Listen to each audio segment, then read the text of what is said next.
I want to talk about 5 rules that I follow when I am purchasing a product as a tech minimalist. I'm coining that phrase as mine. I'm the only tech minimalist. If you want to be one, you have to subscribe and like and comment. That's terrible. But if you do think these videos could help people, it would help the YouTube algorithm if you did comment and like the video.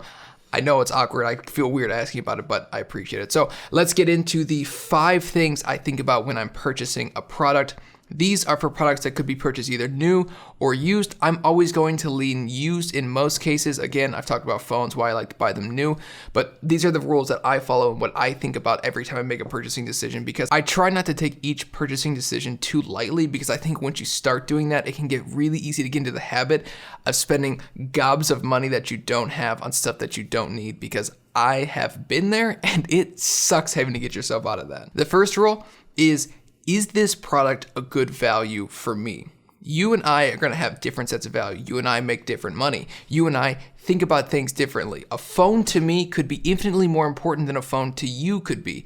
A phone to Joe over there could be more important than a phone is to me. So you have to determine what's important to you and what value this product is adding to your life, and at what price that product needs to be priced at to have the biggest impact and give you the most value for your money. Value isn't just cheap. Cheap is a scary place to be, because sometimes you'll spend way more money by being cheap than you would have spent had you just purchased a slightly nicer thing and waited a few months to get that thing instead of buying the cheaper option. For me, I was in a position where I could have bought a super cheap Android phone that was like $100 used. I saw some locally. I thought about it, but I'm like, this isn't a good value for me, because I know in 2 or 3 months, I'm just going to be getting rid of this phone and either throwing it out or just donating it and then buying another one of these things, or purchasing the phone that I wanted in the first place the whole time, which would have been the iPhone 11.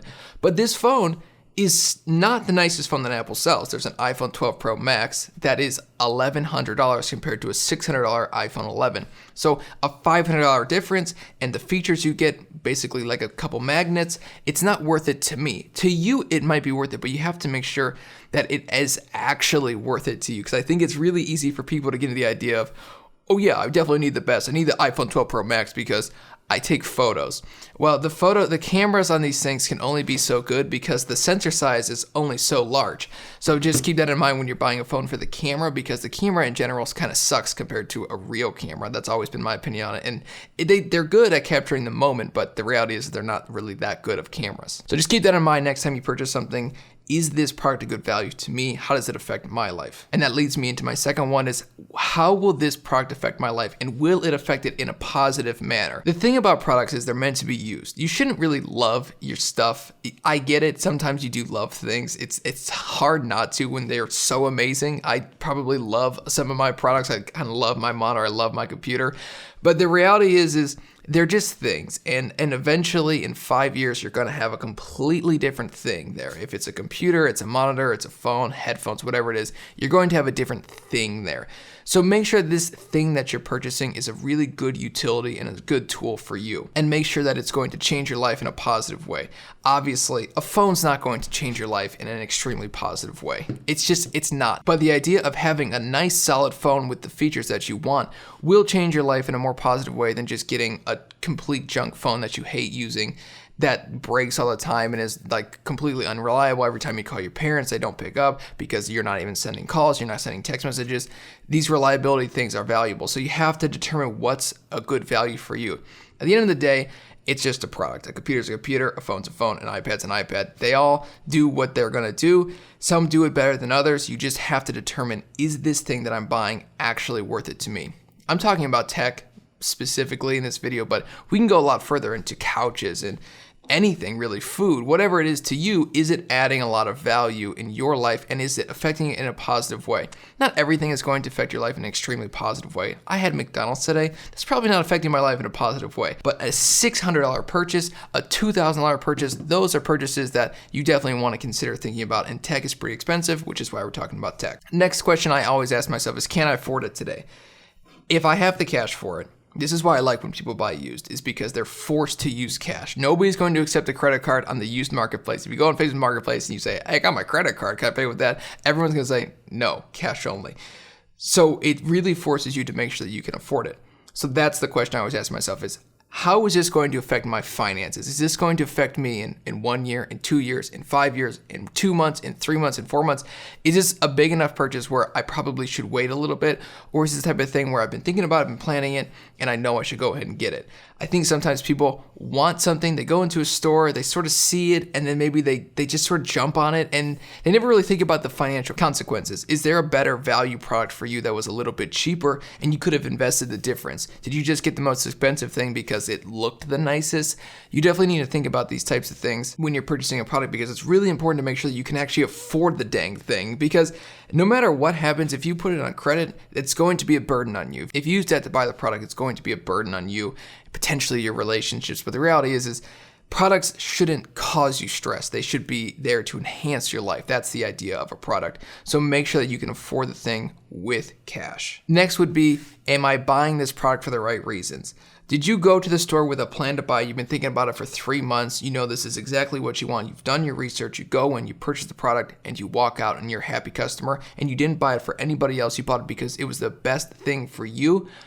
Or are you going into stores looking at a product that you think looks really cool, that you think your friends might think looks cool, and then you go ahead and buy it even though you couldn't really afford it? It's not really exactly what you need, but it looks cool. You go ahead and buy that said product, and then you regret it just a few months later because you couldn't really afford it, and it's not exactly what you needed, but you got it because you thought it might make you look cool. I think Apple is really to blame for this. They make products that look really good. I think oftentimes there's sort of a lifestyle that people think about when they own Apple products.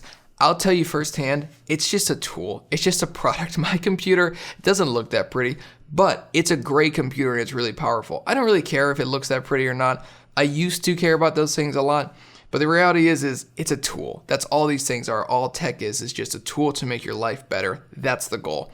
So make sure you're purchasing these products for the right reasons. You're not just getting it because you think your friends will think it makes you look cool or so on and so forth. Just make sure you're purchasing it for the right reasons. And I always try to make sure that I'm not just buying something because the idea of it is better than actually purchasing the product.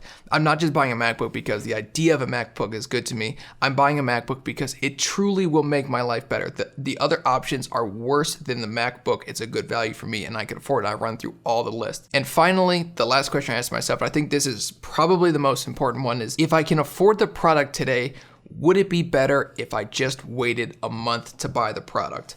I saved the fifth one that I think is the best one for the end so I could get people to watch the video for longer. But really, I think that this is an important question to ask ourselves. Oftentimes people they get paid every 2 weeks or maybe twice a month. That's basically the pay schedule for most jobs at least in the United States. So if you were to wait another month or another 2 months or another 3 months and you could save a few extra $100 or $1,000 more, would the difference in waiting be better for you? This is especially true when buying used because sometimes you might find a product that is sort of what you wanted, but it's not exactly what you want, but it's a decent price and it's used, so you go ahead and jump on it because you're getting a little impatient because you really want it. But had you just waited another month, the exact product you wanted at the exact price you wanted popped up on the marketplace.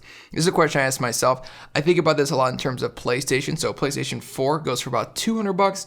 PlayStation 4 Pro goes for about $300, and then a PlayStation 5 goes for roughly $600 or $700. So the difference between the PlayStation 4 and PlayStation 5 is pretty big. It's a pretty big jump in performance. It's a new generation, so on and so forth. Is the difference in those two worth it to you? If so, why are you buying the PlayStation 4? If you could save $200 a month, wouldn't it just be better to wait an additional 2 or 3 months to save up the cash for the PlayStation 5 and then purchase the PlayStation 5 instead of jumping because you really want a PlayStation today?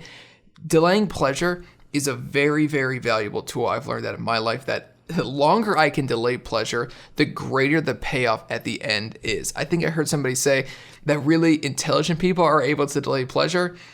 And I'm not intelligent, so I'm not sure if they're right or not. But what I do know is that it definitely has worked for me. Delaying pleasure as long as I possibly can normally gives me a bigger payoff. And it's not just a payoff that's like linearly better, it's exponentially better. If I just wait an extra month or 2 months, it gets better and better and better at an increasing rate. So I'm definitely somebody who's always willing to delay pleasure. I really am always willing to push something back because I know how important it is to just be able to delay pleasure as long as you possibly can. lots of people in America and in the world right now don't understand that and have a very thin grasp of that. And some people don't do it at all. They just get whatever they want right now on a credit card. Give me the credit card. I just want the product today. I will tell you that it's best to wait, because when you do get the product, you've been thinking about it for 2 months, you've been working hard for it for 2 months, and when you get the product, the payoff is so great. Like when I paid off all of the debt with my wife, that feeling, I can't describe it with words what it felt like to pay off all the debt, because it was a goal. I don't think there are words to describe it, because it was a goal I had been thinking about for, at that point, maybe 24 months. We really did it hard for 10, but we had been talking about it for like the 12 months before that.